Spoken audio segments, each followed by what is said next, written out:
Expansion efforts at the Richards Bay port on the KwaZulu-Natal North coast have been given a shot in the arm. About 300 million rand has been set aside to expand the container terminal. The National Ports Authority says the project will be run by Grindrod SA. The expansion will help ease congestion, which has almost crippled the port over the past few years. The port has experienced massive backlogs that officials attribute to inefficiencies. Problems include major traffic delays on the N2 highway, with scores of trucks often stuck in long queues to offload their cargo. Some affected local businesses now transport their goods to the Durban port. The new container terminal will help improve the port's container handling facility from 50,000 foot equivalent units to about 100,000. Last year, President Cyril Ramaphosa visited the port and instructed stakeholders to immediately deal with the congestion. The construction work is expected to start soon. Let's bring in Port Manager at the Port of Richards Bay, Dennis Mqadi, who joins us now to expand on this. A very good evening to you. Thank you so much for your time. It's a costly project which needs to be very carefully managed. Talk to us a little bit about the plan. How do you plan to use this significant amount of money and also achieve the end results? Good evening to viewers of SABC on this hour. My name is Dennis Mqadi, the Port Manager of Richards Bay. Indeed, this is one of the strategic projects that will enable us to create a facility that will enable the handling of containers in Port of Richards Bay. Not only will just be a creation of facility, but mainly is also to create a local economy and contributing to the reduction in cost of logistics, particularly for the local industries that are able to currently move their cargo from the northern part of KZN, including Mpumalanga, down to Durban, because there aren't any facility that is able to provide them the solution. So the reduction in logistic cost is critical. And furthermore to this is also going to be an economic growth in the northern part of KZN, which focuses on creation of jobs, as a port expansion is part of the nerve center for an economic growth in the country. But furthermore to this is also important to comment around the issues of commitments towards transformation, as Grindrod SA, in collaboration with Yamaco's resources, will able to see the inclusion or participation of the local industries in the development and growth of ports. Yeah. So if you'll allow me there, Dennis, just to interrupt you a little bit. You speak about how to help reduce the cost of logistics. And of course, perhaps let's expand a lot more on the challenges which resulted to this project. The intensified pressure posed an influx of trucks on the Port of Durban's road infrastructure. Let's talk a little bit about the damage. How much damage has that resulted in, and how much you're hoping that this project will reverse that and prove to be more efficient? Thanks for that. What's important is we did indeed between 2022 and 2023 experience a lot of congestion. I think it became one of the highly publicized until the intervention by the Honorable President Ramaphosa.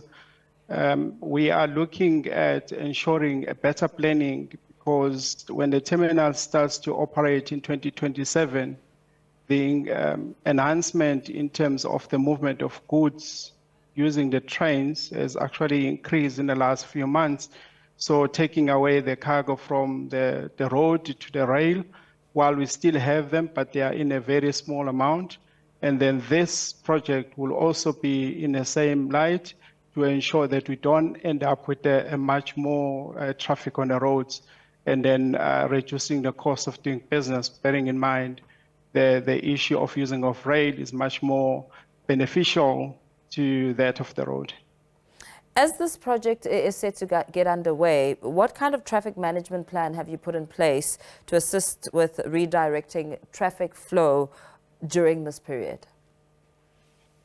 One of the requirements within this concession process that with Grindrod is to ensure that they are able to produce a traffic management plan and show course that will ensure that they don't increase the road traffic in terms of movement of goods, but mainly focusing on using of rail, which is one of the critical requirements so that we don't end up with a planning that will actually cripple the local infrastructure, including that of municipality and that of the port, and causing a congestion on the main roads. So a better planning is critical in this regard.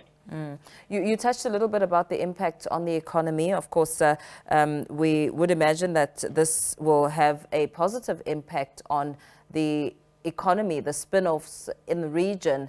Talk to us a little bit about how this will benefit business.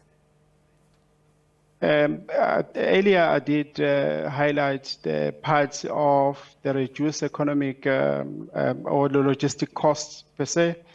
This is a reason that most of the industries on the northern KZN, they are transporting, adding into the very same road challenges into Port of Durban. And then we are able to, the project would enable to unlock those opportunities to use the localized port environment and reducing their cost of doing logistics, because the ports are there to enable a cheaper way to do activities within a port and reducing the cost of doing business in South Africa. As you and I speak, we're speaking at a time where there's a lot of challenges around construction. I mean, we're learning of the impact of construction mafias in new projects. What sort of preventative measures do you have in place? We encourage the concessions, and also that's why we're also bringing the transformation parts, which deals mainly with the local industries as an inclusion, as a collaboration into the project. So that will enable the management of the whole cycle, particularly when they're doing construction. So the utilize of a local talent in Mqadi and in surroundings is actually very important. In that way, it will enable the participation of various stakeholders in the development of the facility in Richards Bay. How many jobs are you hoping to create from this project? And perhaps just speaking around, when it's expected to start and how, people can benefit in the area from the jobs. Although we not really quantify the true number of the job creation, but the project is expected to commence because the operation of the terminal needs to start by 2027. So between now and 2027, but there are few documentation that needs to be completed, and then in the next few months, and then the other processes related to approvals, they need to kick in so that the project can start as soon as possible, because I'm sure the community is now excited to know that there is such a project and they will be able to benefit from it. How are you liaising with the community to ensure that they do get the jobs that they are hoping to get as they watch the space and learn of the impact of this project? I mean, 300 million rand is a substantial amount of money. Yes, indeed, 300 million, substantial amount of money. With engagements that's going to take place between Grindrod and the Transnational Ports Authority is to ensure that we unpack over the next 4 to 5 months to unpack the roadmap, particularly that from construction to operation. So that process is going to kick off as soon as possible, so that we are able to quantify the exact benefit that we're going to get out of the project.